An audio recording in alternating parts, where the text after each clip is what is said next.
আসসালামু আলাইকুম, আশা করি আপনারা সবাই অনেক ভালো আছেন। নতুন একটা টেক নিউজ ভিডিওতে আপনাদের সবাইকে স্বাগতম। আমাদের আজকের দিনে অনেকগুলো টেক নিউজ রয়েছে, আসলে অনেকগুলো না, খুব কমই রয়েছে। আমি বেশি আসলে নিউজ নেই।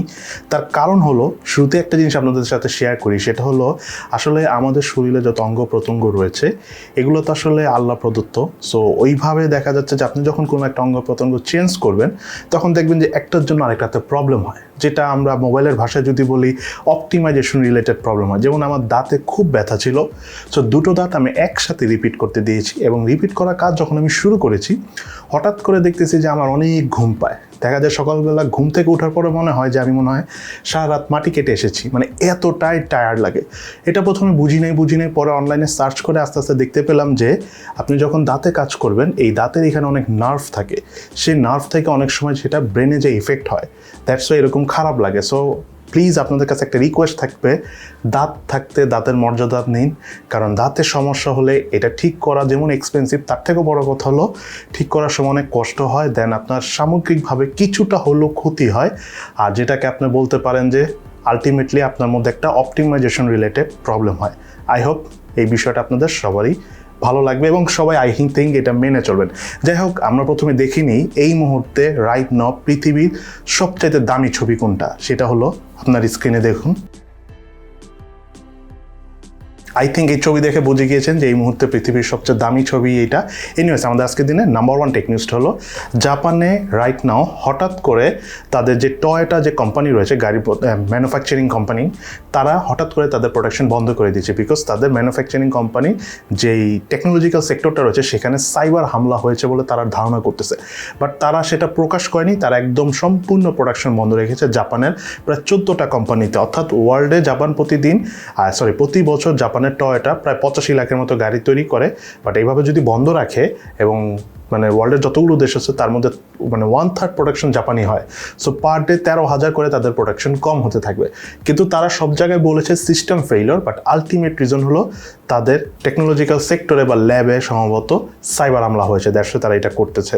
দেন আমাদের আজকের দিনে সেকেন্ড টেক নিউজটা হলো মিডিয়াটেক ডাইমেনসিটি 8000, 8001 এবং 1300 অর্থাৎ 1300 এই তিনটা চিপসেট একসাথে লঞ্চ হয়ে গেল। এর মধ্যে 8000 এবং 8100 দুটো হলো 5 ন্যানোমিটার বেসড প্রসেসর। এরপরে যে বিষয়টা খুবই ইন্টারেস্টিং সেটা হলো, আমি গতকালকেই বলেছিলাম যে Realme GT Neo 3 মোবাইলটা মিডিয়াটেকের 8100 প্রসেসর দিয়ে আসতে যাচ্ছে এবং এরই পাশাপাশি OnePlus-এরও একটা কনফিগারেশন আমরা বা একটা মোবাইলের ইনফরমেশন লিক্স পেয়েছি, সেটাতেও মিডিয়াটেক ডাইমেনসিটি 8100 প্রসেসর দিয়ে আসতে পারে বলে আমরা ধারণা পাচ্ছি। কোন মডেল বুঝতেছি না, বাট আমার পার্সোনালি মনে হয় OnePlus Nord 3 ফোনটা হতে পারে।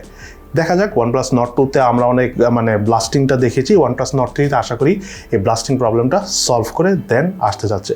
এদিকে Xiaomi Redmi Note 11E Pro নামক একটা ফোন চাইনিজ মার্কেটে লঞ্চ হয়েছে, একদম similarly Redmi Note 11 Pro 5G, যেটা স্ন্যাপড্রাগনের 695 প্রসেসর দিয়ে লঞ্চ হয়েছে গ্লোবালি, সেই ফোনটায় চায়নায় লঞ্চ হয়েছে Redmi Note 11E Pro নামে। এবং আরেকটা ইন্টারেস্টিং বিষয় হলো গতকালকে আর কি ইন্ডিয়ান মার্কেটে লঞ্চ হয়েছিল Poco M4 Pro মোবাইলটি, এবং সেই ফোনটা হলো Redmi Note 11S যে ফোনটা রয়েছে সেম সেই ফোনটাই মিডিয়াটেক হিলো G96 প্রসেসরের পাশাপাশি 64 মেগাপিক্সেলের মেইন ক্যামেরা সেটআপ সহ আসতে যাচ্ছে। Very interesting. আমরা এর আগেও দেখেছি যে Redmi Note সিরিজের ফোনগুলো Poco সিরিজের ফোনের নামে আসে, বাট এবার একটু কনফিউজিংটা বেশি, কারণ Note 11 যেটা Pro 4G সেটা আসতেছিল Poco M4 Pro নামে, আর যেটা Redmi Note 11 Pro 5G সেটা আসতেছিল Poco X4 Pro নামে। সো এটা মনে রাখবেন, যেটা বলেছি খেয়াল রাখবেন। দেন আজকের দিনের সর্বশেষ টেক নিউজটা হলো Oppo নতুন একটা সুপার বুক চার্জার আনতেছে, যেটা হলো 240 ওয়াটের, অর্থাৎ আপনার মোবাইলটা যদি 4500 মিলিঅ্যাম্পিয়ার ব্যাটারির হয় তাহলে মাত্র 9 থেকে 10 মিনিটের মধ্যে ফুল ফোনটা চার্জ হয়ে যাবে। অবশ্য ফাস্ট চার্জারের প্রয়োজন আছে, বাট এত ফাস্ট কি আদৌ প্রয়োজন আছে কিনা এটা নিয়ে আমার একটা কোশ্চেন আছে। তবে চার্জারটা আসলে ফার্স্ট ওয়াট কখন লাগে, ফুল চার্জের ক্ষেত্রে না, দেখা গেল আপনি খুব রাশ আছেন তখন যদি আপনি চার্জার দিয়ে 5-10 মিনিট চার্জ দেন আর এতে যদি আপনার মোটামুটি অলমোস্ট ফুল চার্জ হয়ে যায়, দেন এটা কিন্তু খুবই কার্যকরী। এবং মোবাইল কোম্পানিরা একটা ভালো কাজ করতেছে যে ব্যাটারি অনেক বড় না করে চার্জারের স্পিডটা বাড়িয়ে দিচ্ছে, এতে যে ব্যাপারটা হচ্ছে যে আপনি খুব দ্রুত চার্জ দিতে পারবেন। বাট আমার কাছে সবচেয়ে বেশি ইম্পর্টেন্ট মনে হয় চার্জারের পাশাপাশি যে পাওয়ার ব্যাঙ্কগুলো আসতেছে সেগুলো যদি দ্রুত চার্জ করা যায় পাওয়ার ব্যাঙ্কের মাধ্যমে মোবাইলের, তাহলে মানুষের অনেক উপকার হবে। তখন মানুষ বাইরে টাইলে গেলে বা ট্রাভেল করতে গেলে তখন সেই পাওয়ার ব্যাঙ্ক থেকে খুব ফাস্ট মোবাইলটা চার্জ করতে পারবে। এতে মোবাইলের জন্য ভালো, পাওয়ার ব্যাঙ্কের জন্য ভালো, যে ইউজ করবে তার জন্য ভালো। আমি আজকে টেক নিউজ ভিডিওটা এখানে শেষ করে দিচ্ছি। চাইলে আমি আরও অনেক লং করতে পারতাম, বাট আমার আসলে দাঁতের অবস্থা একটু খারাপ, হতে পারে আরও কিছুদিন লাগবে।